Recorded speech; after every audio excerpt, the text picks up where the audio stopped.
This is the place that is where Solomon built the first temple that was destroyed by the Babylonians, where Zerubbabel rebuilt that temple. It begins at dawn. A thin mist clings to the ancient stones of Jerusalem. The sky glows pale over a city that has seen empires rise and fall, prophets weep and kings kneel. High above the winding alleys and the golden limestone, a broad platform stretches out like an open palm, a place where heaven and earth have touched again and again. The Temple Mount. From a distance it seems quiet, almost ordinary. Pigeons wheel above the minarets. Tourists shuffle through narrow gates. Security checks beep, but as you step onto its stones, you feel something shift. The air itself is heavier here. Every slab of paving seems to hum with memory. This is not just another holy site. It is the epicenter of faith, history, and conflict, and perhaps the stage for prophecy yet to come. Before we go further, let me ask you to do two simple things. If you haven't subscribed yet, please do that right now.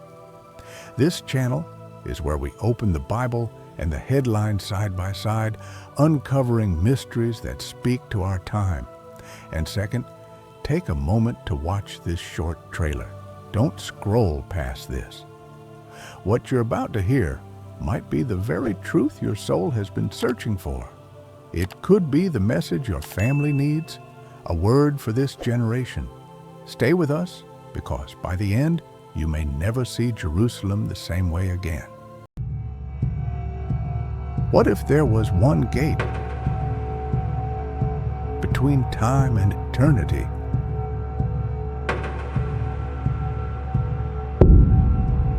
In the heart of Jerusalem, a gate remains sealed, guarded by prophecy, ignored by history. But the scrolls have spoken.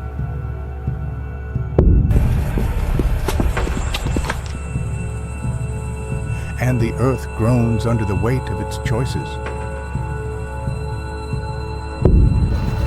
You are not here by accident. Signs in the heavens, warnings on the earth. Many paths, but only one gate shows mercy. What lies beyond is real. And so is the mercy waiting for you. The gate is Christ, but it won't stay open forever. Time is running out. The merciful gate is still open.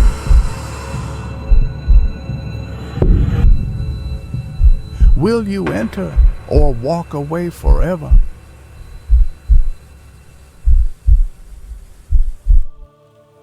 Standing here, you are literally on top of 3,000 years of layered history. Beneath your feet lie the remains of Solomon's temple, built with cedar and gold. It was here that the Ark of the Covenant once rested behind the veil, the Shekinah glory filling the inner chamber so intensely that the priests could barely stand. Centuries later, after exile and return, Zerubbabel raised the second temple on the same mount. Herod expanded it into a wonder of the ancient world, its courts filled with pilgrims, its steps echoing with the footsteps of a Galilean rabbi who overturned the tables of the money changers and called the house of prayer back to holiness. That temple was destroyed in 70 AD by Rome's legions. Yet even in ruin, the mount remained a magnet. Empires fought for it, rebuilt on it, raised shrines and mosques upon it. Today, crowned by the Dome of the Rock and the Al-Aqsa Mosque, the Temple Mount remains the most contested few acres on earth. For Jews, it is the holiest site, the location of the first and second temples. For Muslims, It is the third holiest, the place from which Muhammad is said to have ascended to heaven. For Christians, it is inseparably tied to the life and teachings of Jesus and the prophecies of his return. The tension is not only political, it is spiritual. Every headline about clashes at the gates or archaeological digs under the platform reverberates far beyond Jerusalem. The mount is like a pressure point in the body of the world. Touch it, and the whole planet reacts. But why does this matter now? Because beneath the debates and the security checkpoints, something extraordinary is happening. In quiet offices and workshops, Jewish organizations have been preparing for decades for the day when a third temple could rise again. Priestly garments are woven, silver trumpets are cast, the golden menorah stands ready. Even the elusive red heifer required for ritual purification has been bred in Israel for the first time in 2 millennia. Stones are being cut to the ancient specifications. Ritual baths, or mikvahot, are being mapped. What once sounded like fantasy is now documented reality. And the Bible has something to say about this.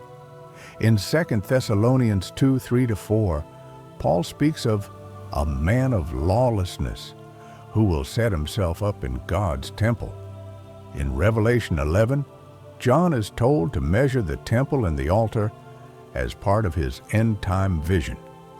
In Daniel 9:27, a covenant is confirmed, sacrifices are resumed, and then abruptly stopped.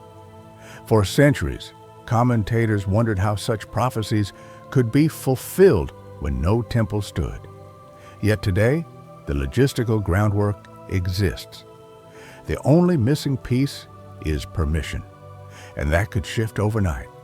Skeptics will say this is impossible, that politics, not prophecy, will dictate the Mount's future, that no Jewish temple could ever rise on a site now dominated by Islamic shrines. And yet history shows how quickly the impossible becomes reality in Jerusalem. In 1948, the idea of a Jewish state seemed improbable. In 1967, the thought of Israeli soldiers standing at the Western Wall was a dream. Both happened within living memory. Even those who accept the scientific or political view cannot escape the deeper question. Why does this small rectangle of stone command such global attention? Why do billions watch what happens here? Why does a platform barely the size of a few soccer fields hold the key to peace and war, faith and doubt, past and future? Because the Temple Mount is not just geography, it is theology in stone. It is the place where Abraham was tested, where David purchased the threshing floor, where Solomon built a house for God's name. It is the place where sacrifice and mercy met, where blood was shed and forgiveness given.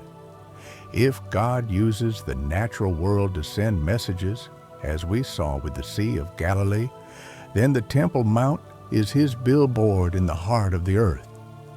Let's look at prophecy's convergence again.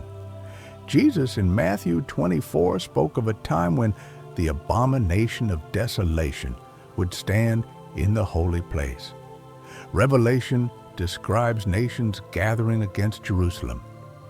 Zechariah foretells a day when the Lord's feet will stand on the Mount of Olives opposite the Temple Mount, splitting the hill in two. All these images circle back to this one patch of ground. When you line up today's headlines with those texts, a pattern emerges: rising tensions on the Mount, growing international pressure over Jerusalem's status, the readiness of temple vessels, even talk of sharing the platform or building a structure alongside existing shrines. Whether one believes or doubts, the momentum is unmistakable. And as with Galilee's crimson waves, timing matters. Natural events can carry supernatural meaning. Political shifts can have prophetic weight. The question is not only what will happen here, but why now? What is being prepared in the unseen even as tourists snap photos in the sunlight? This is not a call to panic. It is a call to awareness. Prophecy was given not to frighten, but to awaken. Like a watchman sounding the trumpet, these developments are signals to lift up our heads, to examine our lives, to align our hearts with God's purposes. We cannot choose the times we live in, but we can choose how we live in them. The Temple Mount is a reminder of that choice. Will we treat it as just another headline, or will we see in it a signpost pointing to a larger story? Picture it again. The first light of morning spilling over Jerusalem, the golden dome catching the sun, the stones of the mount warm under your feet. Somewhere beneath, the foundations of Solomon's temple sleep in silence. Above, the prayers of three faiths rise like incense into the sky, and in between, tension, hope, prophecy. It feels like a pause before something begins. And before you leave, know this. There are whispers of another discovery, fragments of an artifact hidden beneath Jerusalem that, if confirmed, could shake the debate over the Temple Mount forever.